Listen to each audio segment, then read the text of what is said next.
Mexico, the world's most powerful drug lord, is now under arrest. Authorities say Joaquin El Chapo Guzman was captured at a hotel on Saturday in a joint operation between U.S. and Mexican forces. John Holman joins us now live from Mexico City with more. And John, this must be a big catch for the police. Well, yes, it's almost impossible to overestimate how big a capture this is for the Mexican government. Joaquin El Chapo Guzman had been like an almost rarely seen but ever-present bogeyman on the backs of President Enrique Peña Nieto and his predecessor, President Felipe Calderón, and the Sinaloa cartel, which of course El Chapo headed up, was one of Mexico's most deeply ingrained, powerful and wealthy criminal organizations. But there's also always been rumors surrounding this cartel, Sinaloa cartel, that it had links to the Mexican government, that there were some sort of deals being made to do over other Mexican cartels. And that also gave El Chapo the air of being someone that was perhaps untouchable. But all of that changed as dawn broke this morning. Mexico's most powerful criminal until Saturday morning. His demise marked by an announcement as brief as it has been long awaited. Hoy a las 6:40 de la mañana. Today at 6:40 in the morning, officials from the Navy captured Joaquin Guzman in the city of Mazatlan. This is the photo that signaled the end of the hunt. Joaquin El Chapo Guzman shortly after his capture.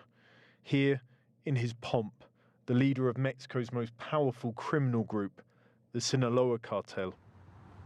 The Mexican Navy tracked him to the seaside town of Mazatlan, North Mexico, to claim the biggest arrest so far in the country's long-running war against drugs. Between the 13th and 17th of February, some of the houses El Chapo stayed in were identified. Some of them were even found to be connected by tunnels, with 7 houses linked not just by tunnels, but even using the city's drainage system. Mexico has been here before. Guzman was arrested in 1993. Back then, he was a relatively minor criminal figure. He escaped prison in a laundry basket. Later, he grew in power as his organization worked Mexico's lucrative drug trafficking routes, battling rivals and evading capture in the midst of a drug war launched by previous President Felipe Calderón. He achieved a dubious celebrity, rising to the top of Mexico's criminal underworld and the DEA's most wanted list. In the end, US agencies provided information that helped lead to his arrest.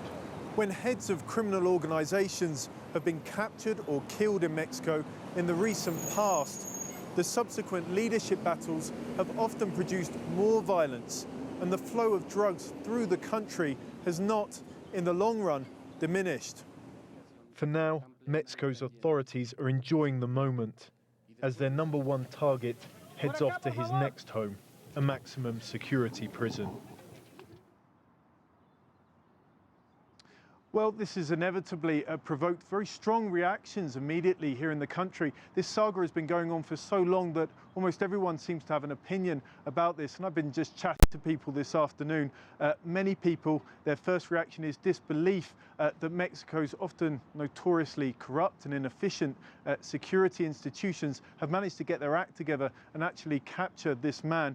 Many people suspicious that the US may have had a big hand in this capture. Other people reflecting on President Enrique Peña Nieto, and this was exactly what he needed at this moment to shore up flagging approval ratings at a national level. On an international level, he's going to win a lot of plaudits for what he's done, something that no one else has been able to do over the last few years in capturing El Chapo. The big question that does remain is if the capture of this one man is going to reduce the still terrible violence, kidnapping in Mexico, and whether it will reduce the flow of drugs through this country. Thanks, John. John Holman there reporting from Mexico City.